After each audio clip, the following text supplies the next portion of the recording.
Hey, welcome to A Foreigner in the Philippines. Well, with our little vacation coming up now, and I'm being told not to do anything social, isn't that?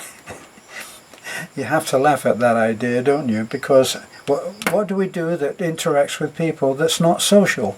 I mean, if I stop on the road down and offer somebody a ride in my truck because it's a long walk, is that social? Would that be regarded as being social? And if I take a load of kids to the swimming pool as a little experience for them, for the kids that we know at church, would that be a social service, or would it be just having some fun?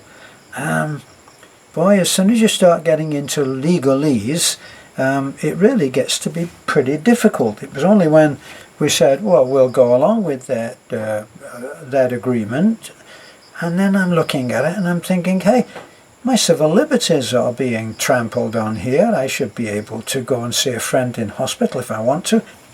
Let's just look at who will be impacted by our little enforced vacation, which actually it will affect Beth and I actually very little, other than a knife in her heart. That's how I feel.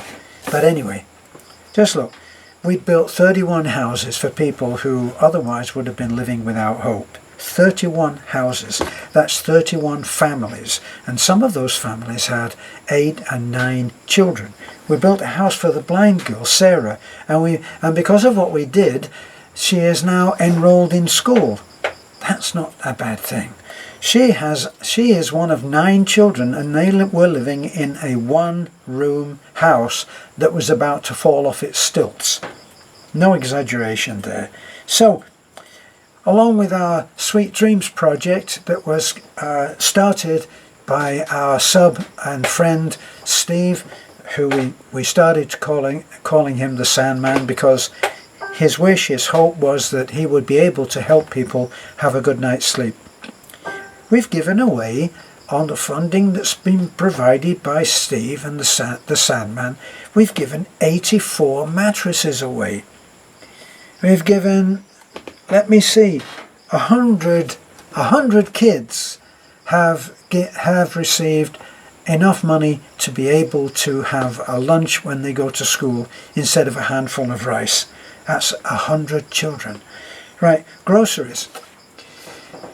We've taken groceries in boxes to various people. There's a blind man, there's an old man, what Beth called the terrible house, and I called it a terrible house, and it ended up that he became, by association, the terrible man, which of course he wasn't.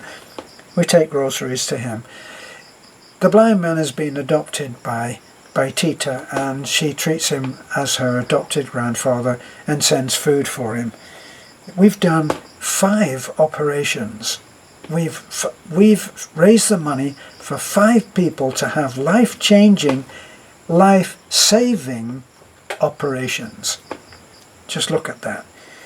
We give hospitalization support.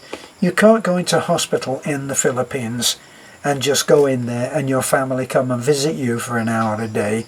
It doesn't work. Whoever you are, somebody goes in with you. They share the bed, they get you water, they get you, to an extent, they get you food, because probably hospital food isn't any better in the Philippines than it is in, say, the UK or America. But anyway, school uniforms. We've given a ton of kids school uniforms that would never have been able to have them. Right, we've actually enrolled kids in school that would actually be sitting at home. And because of the most incredible subscriber list of, I defy anybody to come up with a better list of subscribers than us. And we're now actually approaching fast 27,000. And I think that this perhaps has been disturbing a few people who felt quite lofty when they were in the early 30s. So maybe we rattled a few cages there. So it's a disappointment, but it's a disappointment because we won't be able to do the help that we were doing before. Because part of our agreement is that we won't do any social services.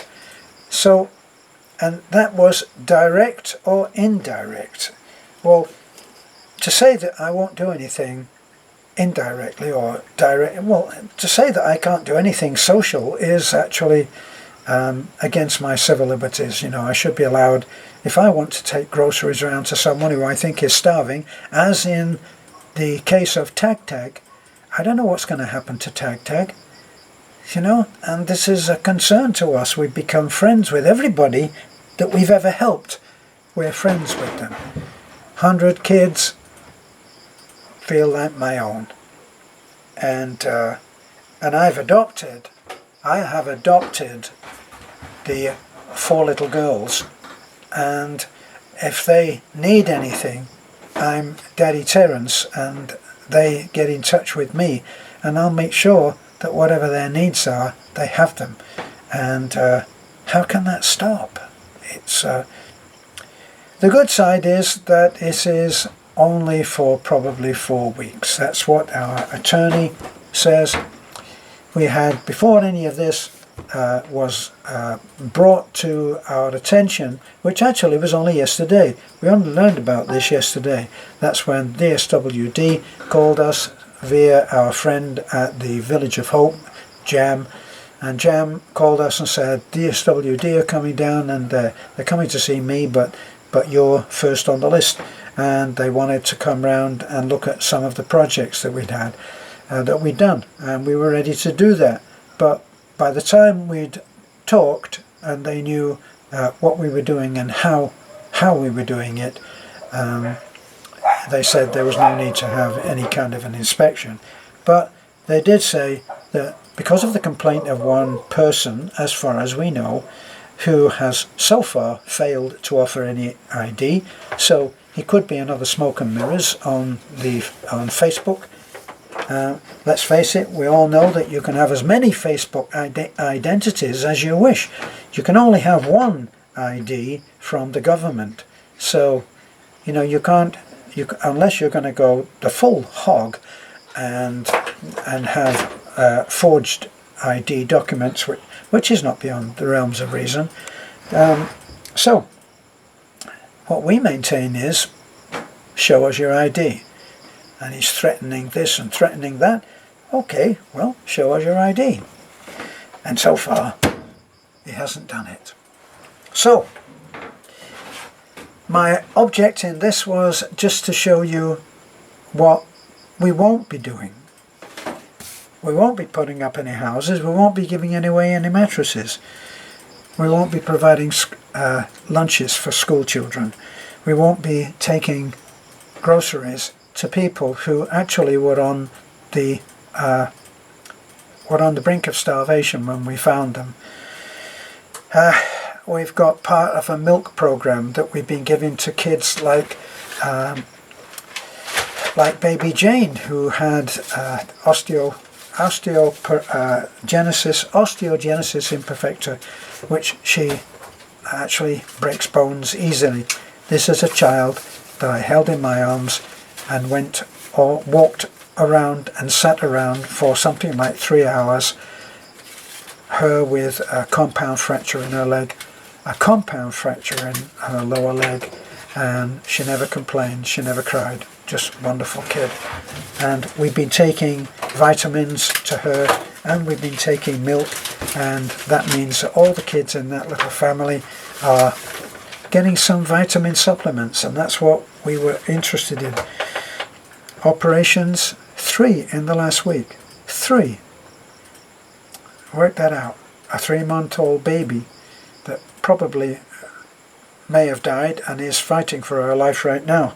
That's baby Faith. The young man who's had his leg amputated. The young girl, 19 years old, Angie, who's had a cyst removed from her head. That's just in just over a week. So it gives you an idea. We are very busy, and we're very busy helping, and there's very little in it for us. So in fact, if all donations cease, which they are now, for any of the projects that in the past that we have shown on our videos, it doesn't make any, financially it does not make a single difference to us. But boy, it makes a huge difference to those people that we help. So, there's the scene. So, oh, Mr. Peter Smith must be feeling very proud of himself now. So you should be. This is A Foreigner in the Philippines. Don't forget to like, comment, subscribe, and if you feel any sense of injustice, do what you have to do. Bye for now.